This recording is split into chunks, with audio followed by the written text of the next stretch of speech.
Yeah, we're live. We need the... Yeah, sorry, something just flashed up on the screen when I went live. Hello, everyone. It's exciting. Space, the final frontier.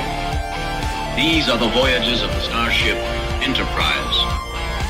Its 5-year mission, to explore strange new worlds, to seek out new life and new civilization, to boldly go where no man has gone before.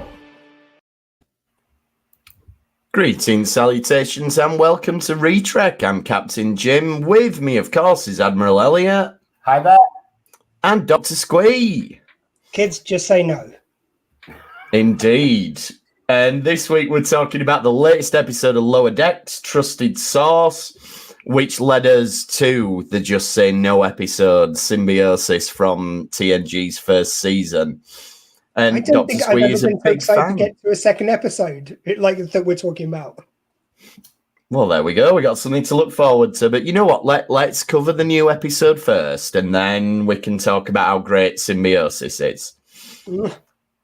So the penultimate episode then of season 3, Trusted Source, and it's all about Project Swing By, which is Captain Freeman's new plan to go and revisit old planets where they've done a mission. It's kind of like Second Contact, but doing it years after the fact. You see, Well, great it's idea, one and that something back which to, people have innit? commented on so many times about how they leave planets sort of like half sorted. But my only thing is, why are they disappointed throughout this episode when they get a planet where it's all sorted? Because surely that's, hey, look, the Federation did a good job. We didn't just leave them stranded. Yeah, you want one every now and again. Which our isn't idea perfect, with so give a cause to it, but it's basically our idea of following the Prime Directive was spot on.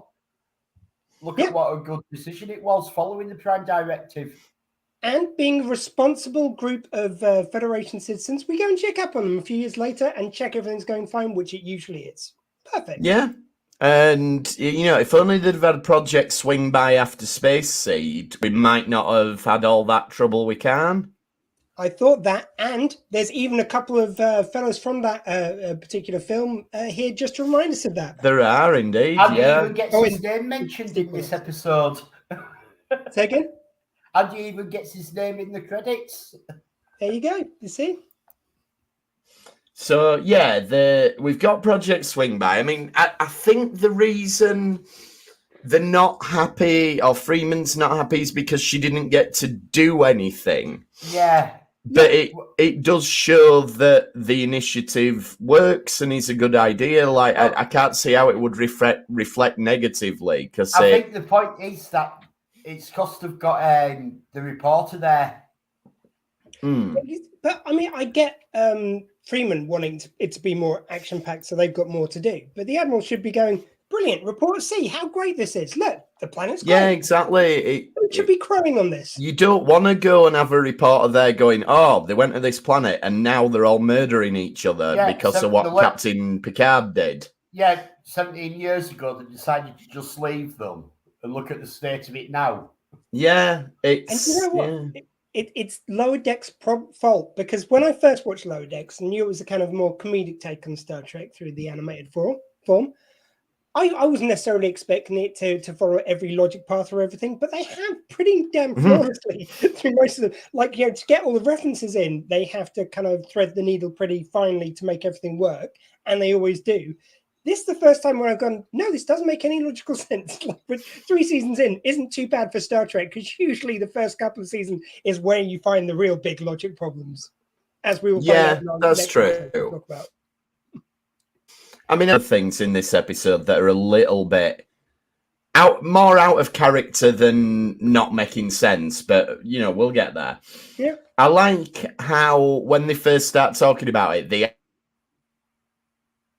are quite dismissing. You believe that he just like cut them cold turkey and then left them, and it's like, yeah, that kind of makes sense. Yeah, you see, it's that they've been left for 17 years till someone's gone to check that they're actually okay. This is interesting that we get a definitive actual time scale here. Now we can actually put Lower Decks exactly where it fits after Voyager and everything. Yeah, true. Because we know Symbiosis is just about 1 year into Picard on the Enterprise. Mm-hmm. Then we have another 6 years. Then we've got 5 years after that of DS9, and another 4 years of 3 years of Voyager after that. Yes, I 2 think. years, something like that. Yeah, So I mean, we can get we're only 2 or 3 years after actually Voyager got home. We now, which means Lower Decks started literally where we last saw this period of time of Voyager getting home. and also I think the thing is that as we'll find out when we go on Symbiosis, they didn't really follow the Prime Directive in that episode, and I've got a good reason why, which I don't know if you guys felt the same, but I think their initial understanding of the Prime Directive in that episode was flawed.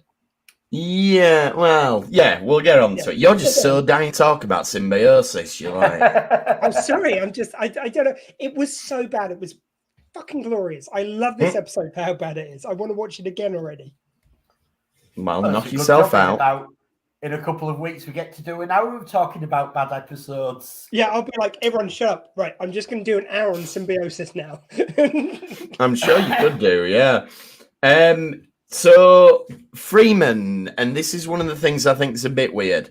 Like, we know she's a bit embarrassed by Mariner and everything, and they've got this thing where she's like, no, lights out, lights out. But I do think as this episode goes on, she's even more critical and quick to jump to conclusions than we've seen her. Now, I have a theory on this. Oh, go on, because I have as well, so I'm interested. Okay. It means we're jumping towards the end of the episode when Mariner's actually left Starfleet. And I think she's doing a Tom Paris stroke Picard. You know, Tom Paris from Investigations, Picard. Yeah. I think there's something of that going on. Ooh, maybe. And that's why Freeman's been even more than normal. She's making sure everyone's aware.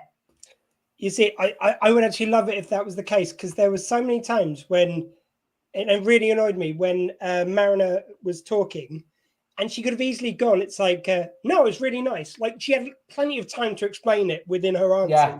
But every time she answered in an obscure way, which, I hate when they do convenient writing. It's they don't say the obvious thing, which would clear everything up. It just, you've got to have good reasons why the person gets that misunderstanding for it to, I can't remember what the exact term is, but it's something like false drama or manufactured drama or something. And Fraser was really good at doing fast. It's when a conflict between two characters could be resolved by them just talking to each other. Yeah. And the writing goes out of its way to prevent it or to forge the misunderstandings. And it is really artificial when it happens. Which is why I think that's the thing I got through this, because if you watch old episodes of Frasier, they're really good at doing these really absurd fasts. But you watch it and try and find where they've forced the dialogue. They've always had a good reason why. I mean, there was a couple of moments, but generally they were really good at it. And it just sticks out like a sore thumb, like in this episode when she purposefully answers it in a way which doesn't clear it up. It just bugged me. So I would love it if it's Elliot's explanation. But what was your theory? Yeah, James. But that's what would make sense to me.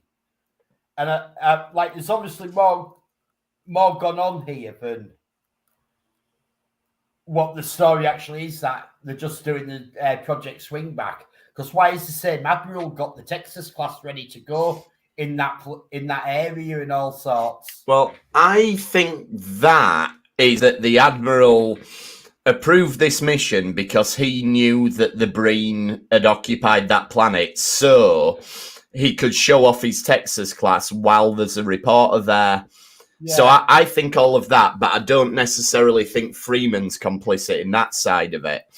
No, I thought it was the possible explanation for Freeman being the way she is coming just from a character place. Because if you look throughout the season, since she got released from prison, did the trial and everything, she's shown this pattern of getting more and more stressed, like the whole stress episode where she lost it with the engineers.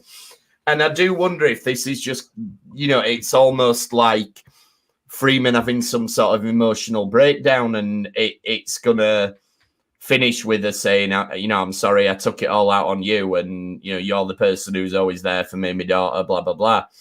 And even if that is the case, I'm not sure it makes up for how sort of ham-fisted it is here.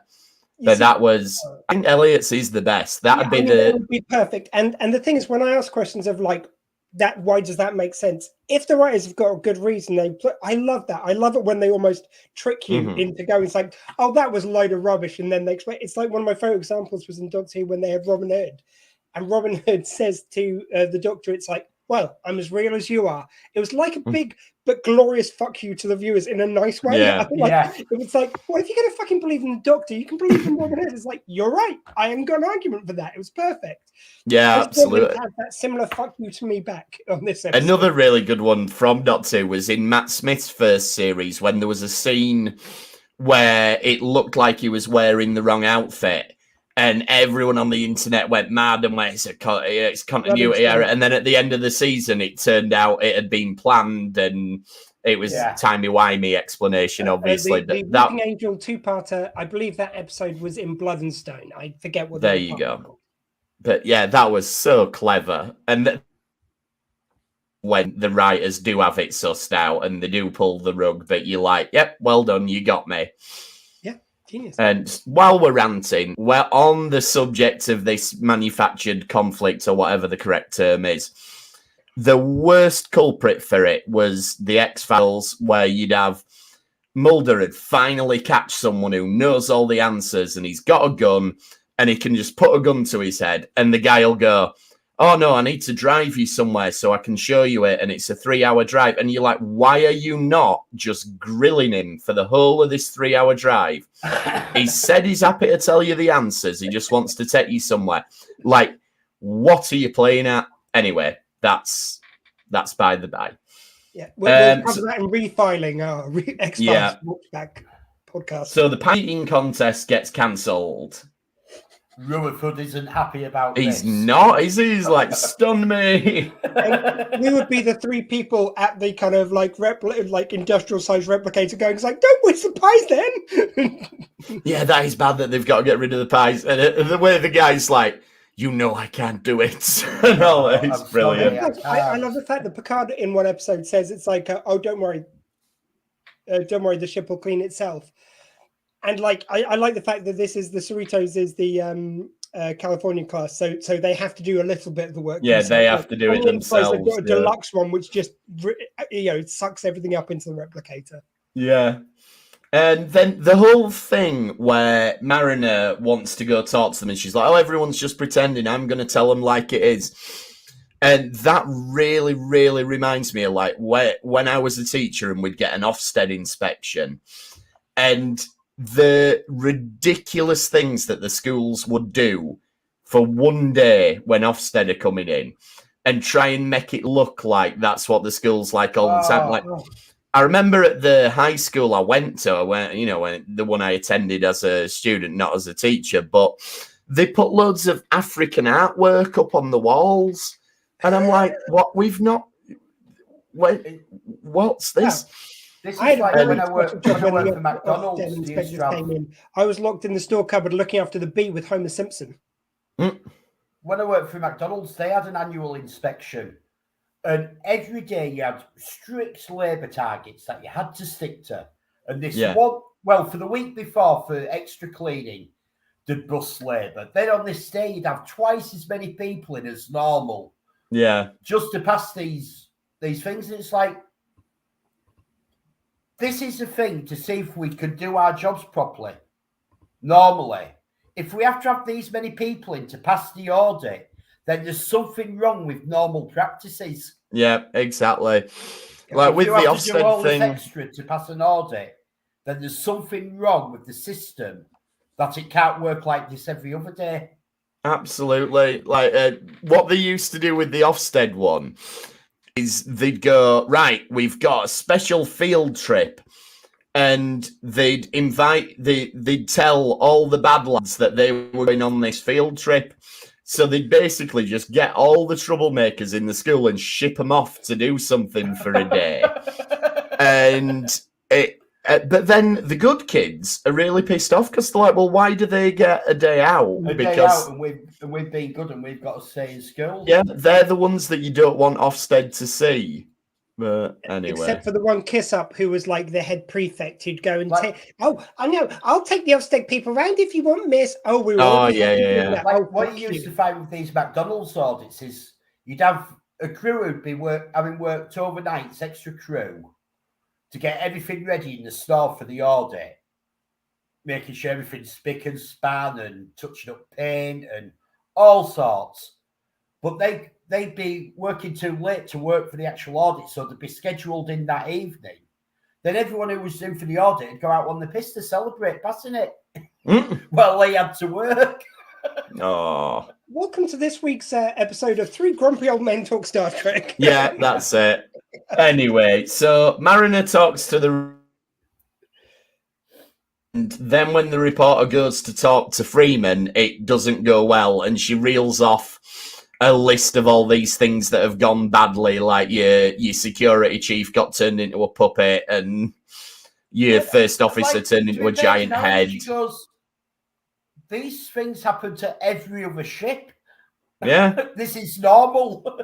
Well, it was when they showed the clips to begin with, that when you don't see them slagging her off, when you just see them talking generally, and you've got, I just love that all highlights reel, and right at the end you've got like the first officer, Ransom. He's there going, it's like, and what are you doing after this? It's like, okay, this is over, we're done. I liked where the dolphins are there. This is the first ship that we've had unlimited fish on. Yeah. And when we're not drawing stellar maps, all we have to do is party. Yeah. I like that the dolphins. My favorite characters. Yeah, that they're getting a bit of character development. It's nice. They've become the Norman Cliff in Cheers. Star Trek. And yeah, the main plot then, the Anarans are fine, but Admiral Buenamigo says go check out the other planet. Well, they're fine now, but we find out they have that big tapestry, don't they? And this is when the Enterprise left, and then this is where we all killed each other for 14 years. We went through hell for 10 or 14 years. Yeah, but now we're fine. And then the other planet is the Breen. So it's always a bit of an underdeveloped species, really.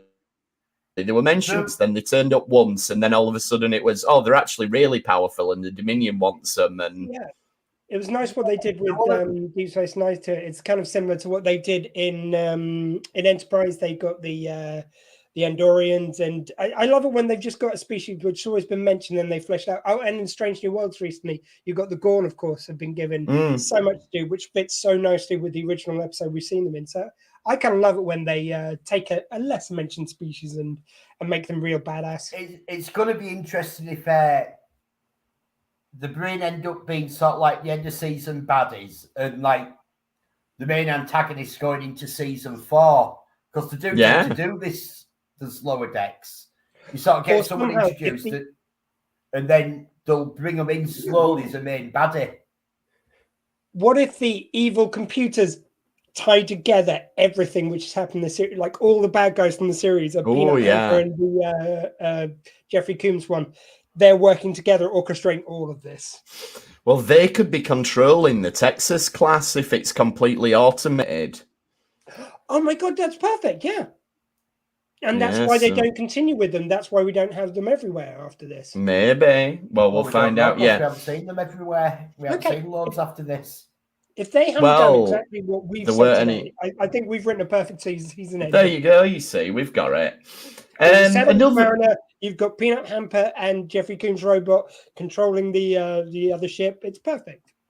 And then, the other thing I thought was a bit out of character was the way everyone turns on Mariner, including Jennifer, who's like, right, have the thing back. And it's like, that's a bit harsh. I mean, well, it was only a few weeks ago. You've got to assume that Freeman has told everyone that they've been slated in this press report because of Mariner. Well, yeah. I thought you were going to say that she let them in on the plan that you were talking about. If that's the case, then everyone's forgiven. It all makes sense. It's all fine. If, though, it is anything but that, if it is her just turning on her because she heard a rumor that she said some nasty stuff, whereas her true friend stuck by her. If she goes back on the ship and she's back with her, oh my god, like no. Yeah, no, that's because like. I know we've only seen sort of little vignettes of the relationship between them, but it took Mariner a long time to sort of open up and feel comfortable with her. Yeah. And then to have her all of a sudden being like this, maybe she just is a bitch. Like when we were first introduced to her, she was like presented as a bitch. And then. If you've got an episode where they're having basically a pajama party while everyone else goes to Deep Space Nine, to me, the fact she passed up going down to Deep Space Nine instead stayed for that ship, which she had no interest in, and she ended up favoring her just when she said it was okay. Oh, and that's it. They romantically favored each other a few weeks ago, and then now Jennifer's been all horrible. There's no need for it. Unless there is an Elliot-style twist that he's explained already, then fuck you, Jennifer. That'd be good, yeah. Yeah, I think the twist makes the most sense. It definitely would. Otherwise, it's pretty bad on a lot of people on this crew. Because it would mean, if that twist is the case, then it would mean that pretty much, I think Lower Decks logic is pretty much flawless. This is the first episode where I've had holes to pick in their kind of logic of it. Maybe it's that, let's tie it all together then. So maybe it's Freeman actually suspects that Admiral Buenamigo's up to something with this Texas class. And so she needs someone who's not on a Starfleet ship in order to be able to do it. And that's why they've gone. And it's Mariner that she trusts. And it's Mariner that she trusts to do it. Pull off as being the person that she kicks off. And to put everything into it, including what the rogue archaeologist, which Mariner's gone off with herself, what she said. Maybe it's the Bat aliens behind it. Oh, it could be. Yeah, that'd be. See, there we go. Yeah, the conspiracy aliens. Yeah. No, Lower Decks is Bat aliens. They were very clear on this. I know they were very clear on that. You're right. Shax, when the Breen are boarding the ship, Shax says the Breen don't take prisoners. Except they totally do, because the first time we see them, Kira and Dukat are rescuing Zial from the Breen. So... Sorry, Shax. It's like Klingons are never taken prisoner. Unless it's convenient for the plot, then we'll say, no, but it's honourable if you think you've got a chance. Maybe one of those where... That was never said before. It's maybe one of those where prisoners are never seen again when the Breen takes them, so it's just assumed. Maybe, except Zial, who Shax would know about because he's good mates with Kira. I think it's a bit of a slip. James, you've never sounded so cold as when you said that. Except for... I'm sorry. It's just, again, like you were saying, though, like Lower Decks is usually so tight and so good with all its references. No, I loved it, James. I just wanted to drop a mic as you were saying it. That's all. It's the way I roll. I'm very tired. We went to a concert last night. When you're in the battle, as opposed to when they're going in and hitting it and pirating a ship. Because, like, I assume the Bajoran ship that they took Zial from wasn't like a warship and all that. Okay, yeah. So, so they've taken prisoners to work a mine there. I mean, yes. The easiest explanation is Shax just got it wrong. That works. But anyway. So yeah, I think we've more or less covered everything. Obviously, she goes off with the archaeologist. I didn't expect to see her back so soon. No. But obviously, she's going to play a big part in the finale next week. So yeah, well, it's obviously like if she has gone off deliberately, she had someone to contact, which is quite handy. Yeah. Or maybe when Freeman and Mariner were sort of brainstorming the idea, Mariner said, "Oh, actually, I know this archaeologist, and I could contact her." And yeah. There was one bit which I did notice. You know, the reporter, was it just me, or did her outfit look like one of the ones that Leah Brahms wore? A little bit, yeah. Random, but it just my mind. Yeah, I suppose. Yeah, that'll be deliberate as well. But yeah, so keeping trends in Federation fashion. Yeah. So yeah, it was. It's one of them that we need to see where the other shoe lies, don't we, before we can make a judgment? Because if it is everything as it appears on the surface, there's some major sort of character issues with the episode. Which I think we've established now. We're nearly at the end of the third season of Lower Decks. Mhm. And we've quite well established that they're pretty good at writing and stringing a story Yeah, absolutely. together and stringing episodes together. Yeah, I mean, another thing I was going to say is, like, I didn't think this episode was particularly funny, but I think Lower Decks has got to that point now that when it just does a more or less straight episode, it's still really engaging drama. Enjoyable. And you don't notice till after that, oh, actually, I didn't laugh very much during that episode, but it doesn't matter because it's still been a great 25-minute Star Trek, you know. And I think that goes back to my point last week of it. I think the tone they've hit so perfectly this season. When you get a less funny episode that's just straight up Star Trek, it's still fun.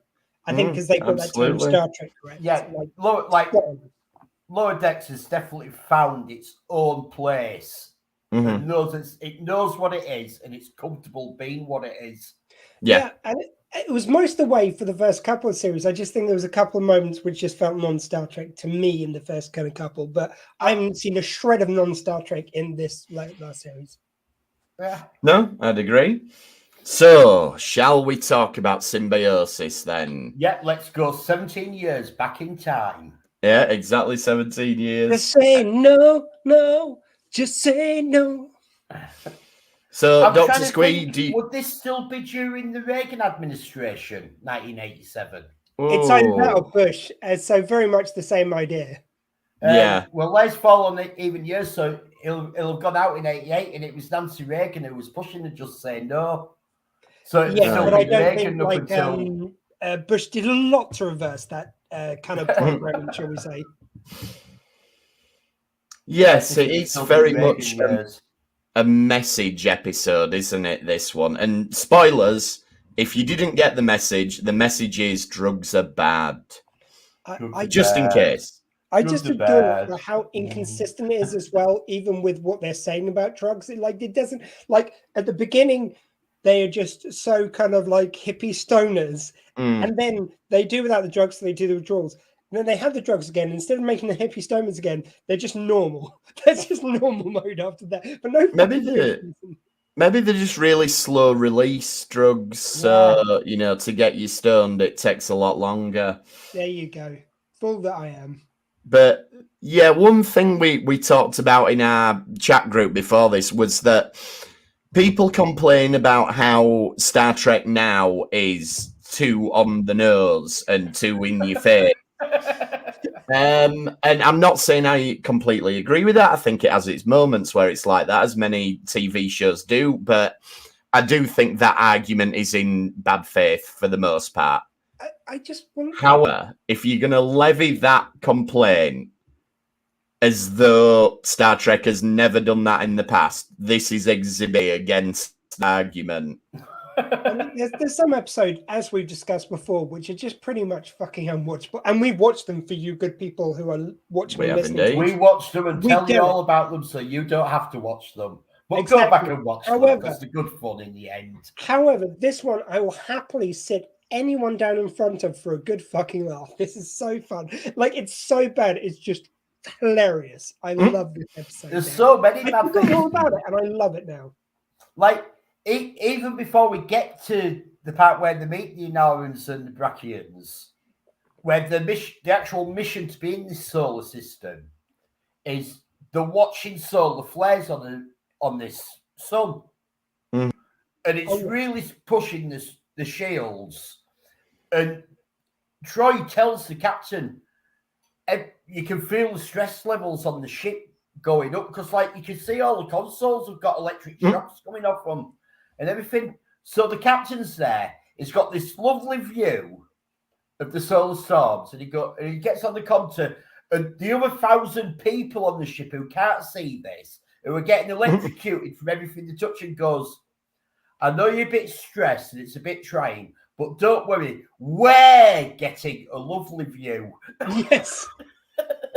You also even the electricity doesn't make any sense because Firstly, I'm just going to throw in, I love the fact that anytime they don't want to give away the mystery too early, it's like, Oh yes, but the sound effects could be throwing us off on this.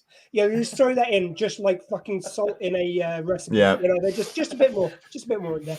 It is so. And Yeah. they've got this when the electricity is hitting the panels. You see Wesley's first of all, where his panel goes off in some points and goes on. And you got the electricity dancing in front of it. Then every other panel they go to, they were like, "Ah, fuck it, let's just put the electricity kind of like effect on top of the panel. We won't bother switching it on and off again." It's like it's only Wesley's. Well, it's great. Speaking of effects as well, like there's the bit where they go, "Oh, it's too bright," and they go, "Oh, block out the corona," and you think, "Oh, the tint's gonna change, and they'll have some advanced filter that'll just filter it out so it's not hurtful, but you can still look at it." No, we get a big black dot that appears on the view screen. And the best bit about it is it doesn't line up immediately. It just appears. And then they have to move it to cover the corona. And that may have been impressive technology in the 80s, but you just watch it now and you're like, look, I can double tap my screen on my phone and it'll block out the, you know... Also, I mean, Jesus, I was like, for a second before I realized what they were talking about, I was going, shit, you're dealing with corona as well. We just had that a couple of years ago. Oh, not that one. Okay. Got a porn bot. Yeah, hey, there you go. We've made it. We've got a porn bot trying to sell us things on our live stream. So we will not be advertising you, but I'll check later in my own time. So I mean, they put it 4 times as well. We can read it once, Pornbot. Thank you. There you go. That way. Yes. So then we get to the people on the ship, and it's just like, oh, great, yeah. Oh, can you help us? Oh, that'd be great. Yeah, man. Yeah, and their stoner mantra is just great to everything. Or if it's something that they don't understand, it's like, we know how to do that, man. Oh, we'll do it. Oh, great. But can you just do this? We don't know how to do that, man. Okay, we'll sort that out for you as well. Okay, great. And also, how patronizing was everyone on the bridge? Like, okay, I know they were being super unhelpful, but how do we know that they've all got the same coupling things as we did? Like, maybe they're exactly, yeah. I suppose the universal translator translates it, doesn't it? Yeah. Yeah, it was just the looks they were giving each other, like, can you believe these rubes? I mean, for fuck's sake, Federation's going to be understanding. And there is an argument to be made. Like when I'm talking to my father-in-law about the car, he'll go, "Oh, well, you just need to change the so-and-so and the Ujima flip and you need to recalibrate." It's like, I do not know what any of these things mean. I can drive a car, arguably, but that's it. I don't know how it works. I know I put the key in and I turn it on and it works. So there is an argument to be made that maybe the captain of this ship doesn't know how it works. He just happens to be a good captain. But you would think the engineer would know. Whenever they say that the people who are coming here must be super intelligent, how do we know they just haven't got a Hickmobile and they've just pulled up to the planet? Like, we assume they made the technology. It could just be someone on a day trip who went off course. Could have bought it off of Ferengi. Yeah. Exactly. There you go. Could be like, the engines work. They just press the buttons and it goes. Like maybe it's rigged to be simple to fly. Like these are before the first time we see the Packlets, but they very much remind me of the Packlets. They are, yeah. That we have this, but we don't know how it works. Make us go. Can you make us strong? Yeah. But you see that implies something quite frightening. That when they were like brainstorming ideas for season 2, they went, "Oh, do you remember Symbiosis where we had them really thick aliens? Should we do that again?" Except for this time, they're stoned. Yes, I am aware of that. That they may have done that. Like, you know what episode we should? I think we can have another crack at that. We can probably do that better. As well, you'd think. Like half the writers in the 80s, let's face it, they were all on coke. They should have known better about the reaction. And it's almost like they've kind of mixed up every drug reaction. So here you've got the stoners at the beginning, then you've got withdrawal like they're coming off heroin or something. Mm-hmm. And then they've got the leveling out, like I don't know what drug causes that, like that. So instantly, I know it does give an instant relief, but they just seem fine, absolutely fine within 3 seconds. I don't know that there's a drug which does exactly like that, but I'm maybe an experience here. Well, like that is explained that like you've got the Iraqians, is it, who make the drug? Yeah. That they've spent the last 200 years, their entire industry has been on refining this drug and making it more potent and smaller amounts needed. And so it does make sense that they've got it to this level. Elliot, I'm so thankful you made this point, because it's the same problem as I've got with Suru's species, the Kelpians. Oh, yeah. The idea that they lose their threat ganger happens exactly this time frame, and it all happens in the same week for everyone, and they just fall out. Like, not one of them has ever been stuck somewhere, so they fall out and they come back sane. Like, not one of them's ever gone, you know what? I'm not going to commit suicide. I'm just going to try see what happens. Like, fuck around and find out. You know, not one of them. And it's the same thing here. Not one of them at one point was somehow isolated, so they didn't get their drugs sometime. Yeah, I mean, that even happened to the Jem'Hadar. Exactly. Like, yeah, the Like, to be fair, with I thought it was the Kelpians, it was a new thing, but this was way back in the 80s. They had this, and like, they're still to be doing fair, it. there was actually a plague that did hit both planets, and the Felicium was actually the cure for the plague. Yeah. But No, the but I'm saying, Iraqis realised it was also a narcotic drug and stopped taking it. But at the same time, they peddled it stronger and stronger versions to the Anorans.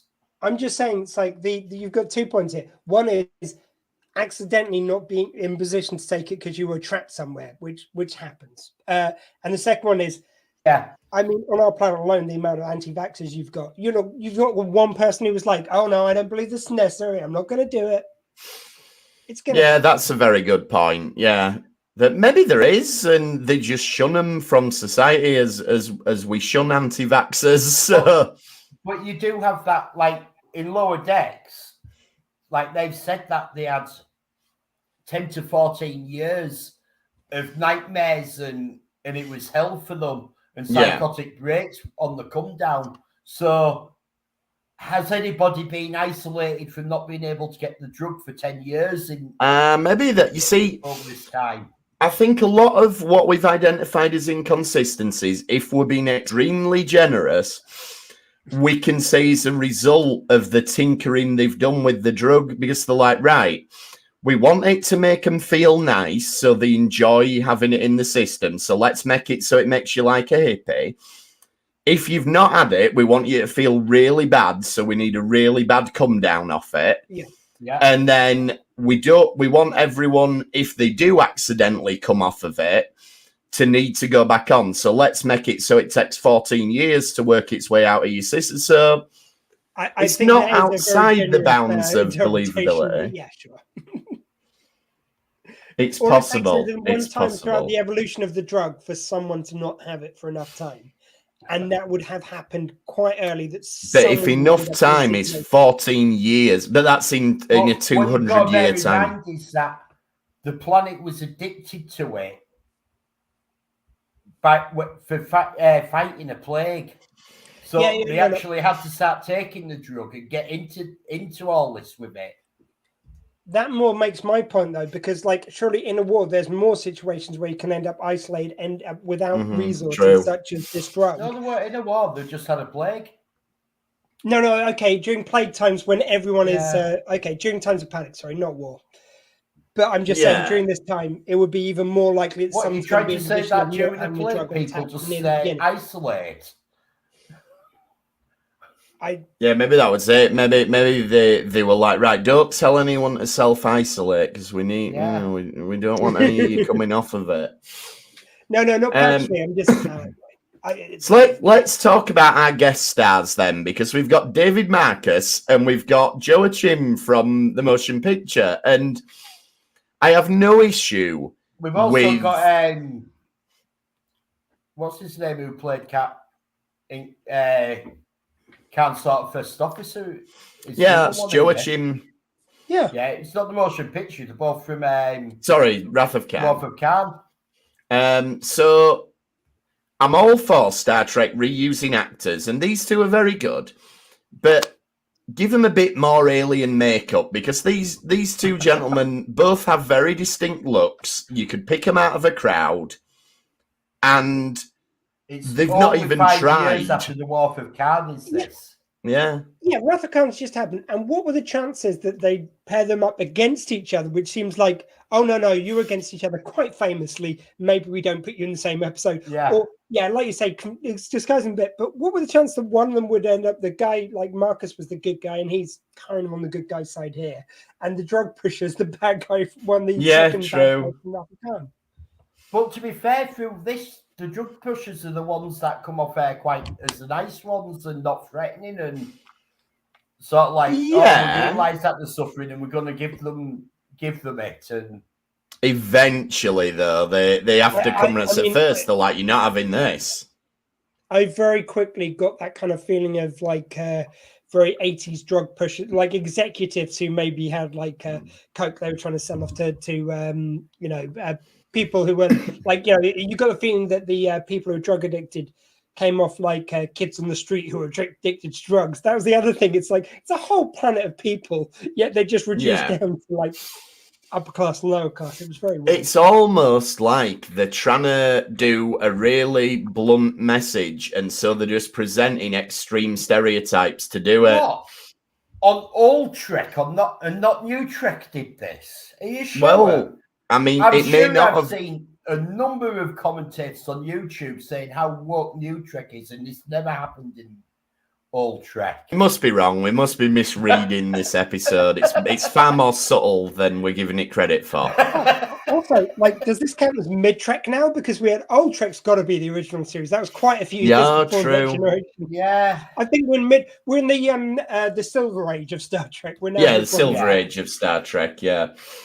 I was joking about subtlety, but I do think there perhaps is another subtle commentary going on here, that you almost have a bit of a discussion about the ethics of charging for medicine, which is very pertinent to America, and possibly this country in the future if certain people get the way. But so I don't think it spends a lot of time with it, because we've got a serious message to get across here. We don't have a lot of time to engage with other things.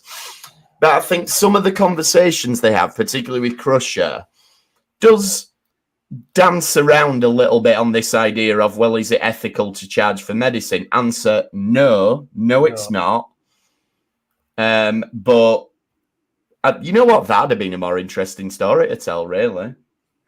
I mean, that would have been great. But like, I have got to also address the picture behind me right now, and that's of, for anyone listening on audio, Riker has got the David Marcus's hand on his chest, electrocuting him, which they already showed this ability earlier. I thought it was a very nice scene. They showed them being able to shock each other. Mm-hmm. And Tasha I'm not saying I was turned on. I'm just saying I wasn't not turned on when she goes, "Gentlemen, please," and she came right in her place. But then you get this. I like the conversation she had. I like the conversation she had with Riker just after that first time. We'll get to that in a second then. But then, like, obviously it felt like that was setting up to this moment. And you got basically, he puts his hand on his chest, and Riker, I'm guessing in the first take, like Frakes says, like, "Ah," and they're going, no, we're doing some dialogue. Well, what do I do then? I just looked a bit surprised and go chuck yourself back with a kind of like really weird look on your face. That'll do it. So he just stands perfectly still while he's being electrocuted. I mean, it's just mind-bogglingly bad. And this is the reason I love this episode. Things like this are why I love this episode. Sorry, Elliot, what were you saying about Riker before? Because you mentioned the first time we'd seen them electrocute each other, David and Khan's first officer. And Tasha hits him with a phaser. And all it does is move them apart. It doesn't actually stun them, which is quite amazing. Now, it doesn't stun them or anything. It just sort of pushes them apart. But then she has that conversation going down the corridor with Riker, and she's going, how have they got this ability? What is it? Do they need to recharge? How can I combat it if it becomes an issue that they attack someone? And it obviously did become an issue. And we didn't get any answers because she don't know what to do. Yeah, that's the thing. It sets up all these really interesting questions, which we will not answer. We're just pointing out why No, but I can't do anything I thought when this was a really when he good does it to Riker question. later. I thought this was a really good conversation between the security officer and first officer, just walking down after they've seen something different with an alien species, and her going, "I've got to try and work out something here. How do I?" And Yeah, because they're never examined by the doctor, they never find out how it actually works. For her to come up with Do you know, it's like this asset. episode all the way through. It's all about setting stuff up as if they're going to explain something, just to say they're not going to fucking bother themselves doing the research to explain anything in this episode. Like, there's so many It's things. true. As I say, the whole thing about the electricity is just to set this up later.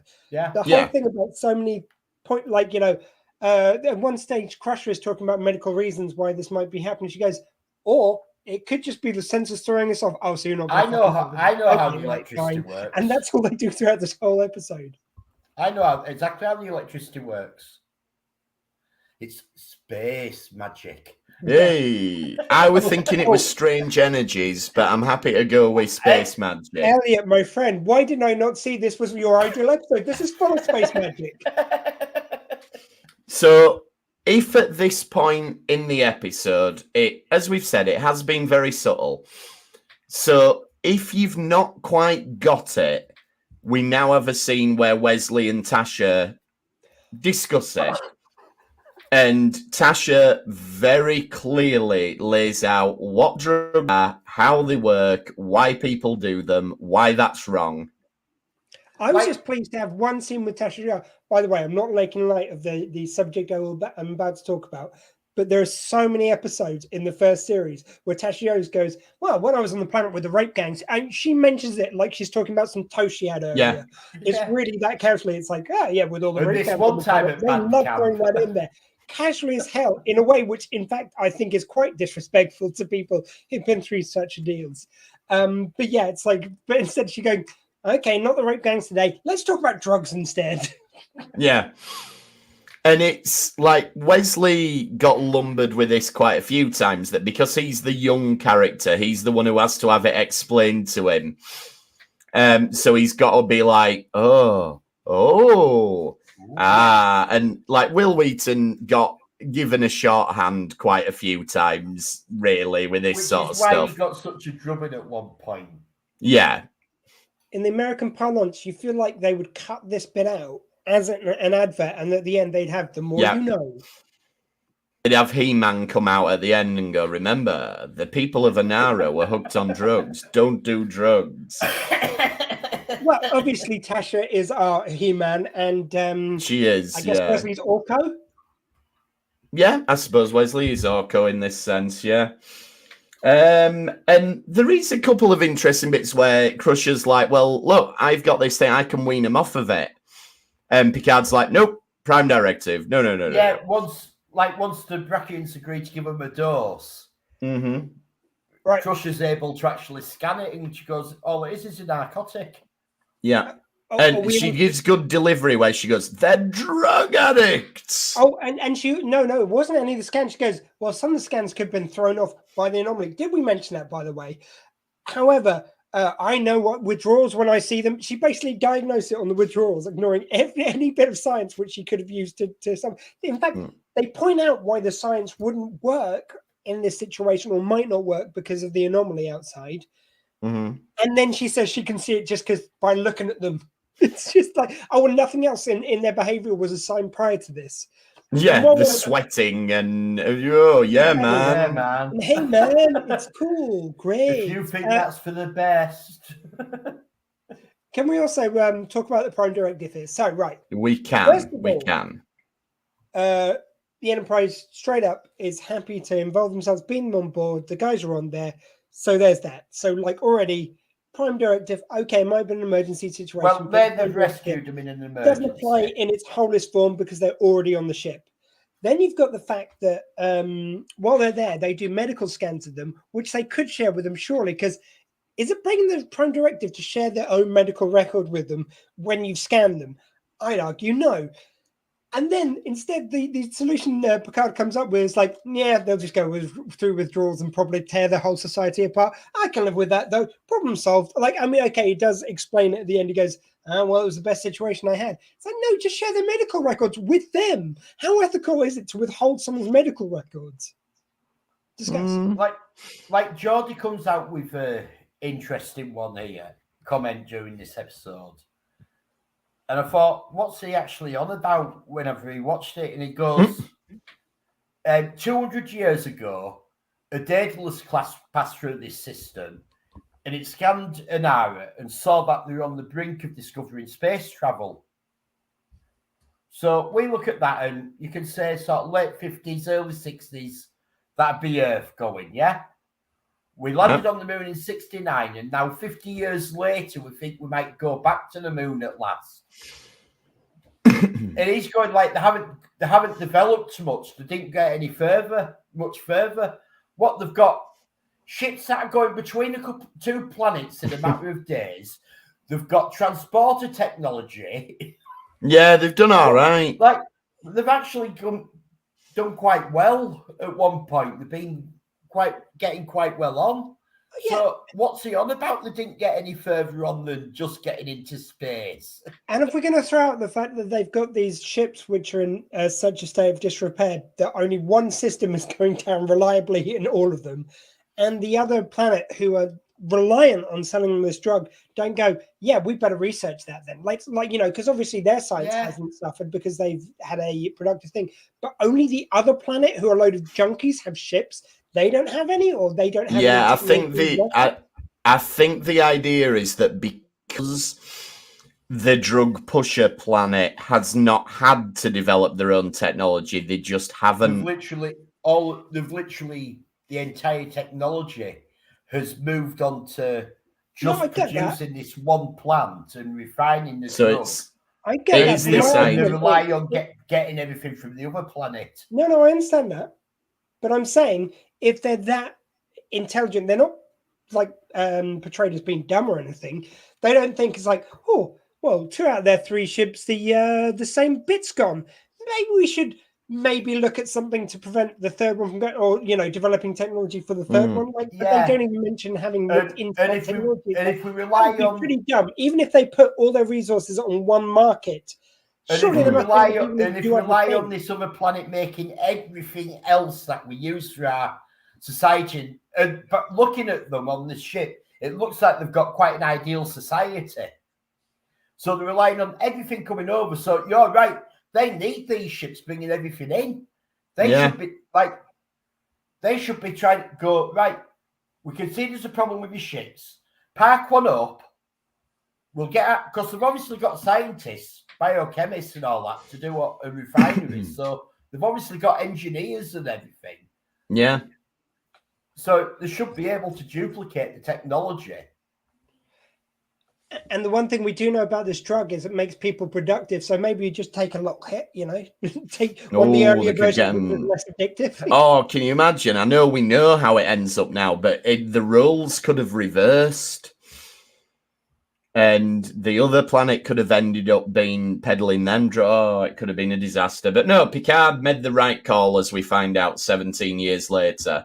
Well, only half the right call. Yeah, true. Yeah, I mean, if they weren't that worried about the Prime Directive, all I'm saying is as soon as they beamed on board, you knock them out to do medical treatment, then you put them somewhere far away from anything visually which gives away their technology. Like, if you really care about the Prime Directive, no, swan about the ship, discover all our technology, but we're not going to tell you about your own medical records because we're bastards, basically. Like, I just cannot think of a good reason not to share their own medical reasons, and it gives them an out of the Prime Directive because at that stage they've already been on board the ship, they've already done these procedures. It is only right to tell them what they've discovered from that. It is so unethical not to give them medical records. Let's be honest on any about grounds. The Prime Directive throughout all of Star Trek, and I'm going right back to through the original series as well when it was Directive number 1. But it has always been very rubber. Yeah, yeah. I think most of the time, certainly now they've sort of established it's like pre-warp civilizations, and you just don't let them know you exist. And I don't know. maybe there's more rubber than I'm giving it kind of like credit for. It was in the early Wild days, yeah. interpretation is this episode that I can remember. Yeah. To be fair, I think it was very elastic in the original series, and Kirk regularly broke it. And I think in Next Gen, especially the first couple of seasons when Gene had a massive influence on it, it was trying to sort of follow very set rules and be very much Prime Directive working, and not because we have this with no conflict between the crew and stuff, which is. But that also showed a difference in the attitudes of the time. So the Sixes were all about like, no, I'm just going to break the rules and get things done because I'm a captain, and that was very much in the swagger image of the. It was very much sort of like rebellion, and wasn't it? Strange New Worlds have kind of followed that model. But like by Next Generation time, it was all about the formality of like you follow the rules, like the captain is a bit more removed. And in fact, actually, it was kind of weird. Something we haven't talked about is like this was it was kind of weird to see first season Picard because he's the one who's so much different from who he is in any other show and any other series. But anyway, early series anyway. But yeah, I just felt this was one of the like it wasn't even saying it was breaking the rules or bending them. It was saying there's a Prime Directive and to give them this information is breaking it, but to have them on board and everything else isn't. At least in the you've already thrown caution to the wind, really. And it shows the need for Operation Swing By 17 years later, as Picard goes, well, we'll never know how it turns out. Well, you could do. You could check on them and see that you've not killed them all. Yeah, you could send a second contact ship to check on them in a year or so to make sure they're okay. Having that as a plot point in the kind of sequel episode, which we were just talking about, I thought was pretty genius. Like that is so many people have said over the years, is like, what? So you never check back to see how they're doing. It's a bit irresponsible. Like Star Trek 2 was all about that. Ironically, given that we're talking about this episode with two people from that. Yeah. So that was a neat thing they did in Lower Decks for that. And one last thing to call out about this one that's in no way plot related, but this was the last episode that Denise Crosby filmed. And you can see her giving a little wave right in the last scene, which is very nice. And it's amazing that they've left that in. Just the end of the take, so they couldn't cut it or they couldn't see it necessarily. No, the thing is that it's still in there because I've watched it again this afternoon. Yeah. So you can clearly see it. But through all the remastering, they've decided to leave that in. The fans know about it, and they've not touched it. Well, exactly. I just like the fact that she waited until right at the end of the frame, so that probably they wouldn't have seen it on the monster at the time. By the time they notice it, it's too late. They've ran. Yeah. She's off the fucking show, so they're not going to get her to reshoot it. I have one more little point about this episode. Like they know how to get away with it. I have one more little point about this episode. Go on, Elliot. Production. We know how they were aired, these episodes. So the next episode is Skin of Evil. And we know it's where Tasha Yar dies. And right at the end, we find out who's to blame. And it's Geordi. Because Riker gives him the choice, where should we go next? And Geordi goes, let's go so-and-so's coordinates. Oh, why there? Because we've never been there before. And as a result of Riker allowing Geordi to make a decision, at Nav, Tasha died. You're right. Yep, you are. Can we also can't argue with that? Just the wonderful Beverly Crusher melodrama scene, where she's going, "Oh no, because these people are dying, and you can't let it happen, Jean-Luc." It is huge. It is just beautiful.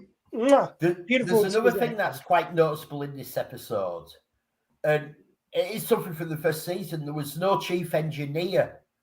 Yes, through the first season, but you have the where the beaming them off when they're rescuing them from the other ship. It's Tasha and Riker that go to the transporter room. There's no one in there. There's no transporter chief who'd be really good with a transport when you've got all sorts of solar problems and all that. You need true. Somebody who's really good with all these things. It's left to Tasha to do it. Yeah, we've not decided what to do with Chief O'Brien yet, so... Just such a well-ride of an episode. I just had so much fun for the worst reasons, if you're a writer. What I can't understand there's another point as well in this transporter room. When they beam aboard the medicine, they spend about 5 minutes talking about it. Bear in mind that when they beamed it on, they only had 1:20 to get them off before it blew up when they started. So the final lock on, beam the medicine aboard, they have to use their transporter pad and the Enterprise's to be able to get a transporter lock because of the solar energies. Just Enterprise on its own can't do a site-to-site transport, but it has no problem doing a site-to-site transport internally. How's that work? Beam it to the cargo bay. Okay, no problem. Gone. What? Your transporters aren't working properly because it's solar flares. I got nothing. If I might put a button on this retelling of this episode, I also love. You can tell. Is this first series or second series? Remind me. First series. I thought so because they do. It's so obviously early days. Of course, it is. Yeah, sorry. So obviously early days because they do the button on the episode. It's like, hey, you pick where we're going next, Geordie. How about over there? Why? Because we've never been there. Okay, take us out. It was so easy, and I love it. I quite like that. It feels like the way you end a pilot episode or a film, and it was. I loved it for how cheesy. Hey, it worked in Star Trek 6. Yeah. It did. Right and straight until morning. Yeah, absolutely. So yeah, that brings us to the end of Symbiosis then. So before we go, a few notes on what we're doing. As we've alluded to, we are doing a live show at the Sci-Fi Weekender on the, I want to say 10th or 11th of November. Sure. It's probably going to be the 12th, just to make me a liar. Which day of the week is it? Sorry, it is the 12th. It's the Saturday the 12th. So if you go into the Sci-Fi Weekender, come and see us for that. Tell us what you think about when Trek goes wrong. As a result of that, our schedule's been thrown out a little bit. So we will be recording our usual live show a week tomorrow. So a week on Friday. Friday the 4th. Friday, not a week tomorrow. Sorry. Yep. I'm confused. Oh, yeah, I thought it's Thursday all day. No idea why. Yes, a week tomorrow, Friday the 4th of November, and we will be covering the finale of Lower Decks, as well as the first 2 episodes of Prodigy. Yeah. So that's how we'll be handling it. And it's a Friday night, so we're going to have some drinks alongside it. I think this should be the drunkest retail, like especially if it's going long. We should get through like a 6-pack each. Mm-hmm. Okay, I can handle that. Yeah, it might sounds be a like a challenge. Or a bottle and a half of wine, but we'll see how it goes. In booze. But in the meantime, if you want to get in touch with us, all the usual places, at RetrekPod on Twitter, retrekpod@gmail.com, or come and join us on Facebook. Dr. Squee, what's the Dr. Squee show got going on? I was just trying to get up all your banners in time. Oh, the Dr. Squee show, which you can enjoy every Tuesday, 6 to 8 on sw20radio.co.uk, you say? Well, on that fine show. Next week, I think, because we did this week, because it was the last show before Halloween, I did the Ghost Hunters episode. Mm-hmm. So I think next week we're going to give the counterpoint, because genuinely the way this was scheduled, and it wasn't just the way it worked out. I had the Halloween episode, and then the next guy up, because I had, what was the episode before? And this was a guy who brands himself as, oh God, I'm going to forget his name now. Something Marlowe. Anyway, he's the science comedian. He's branded as. So he's going, what was on before? I go, yeah, we're talking about ghosts. And now I'm talking to a science guy. So I thought I'd do the equal juxtaposition. So we're going to have the science comedian, Brian Mallow, of course. Sounds good. So that's Tuesday. Excellent. Well, cue up our outro music because my buttons are not working. And thanks for trekking with us this time. We'll see you next time on the Retrek. Thank you. Bye-bye. LLAP.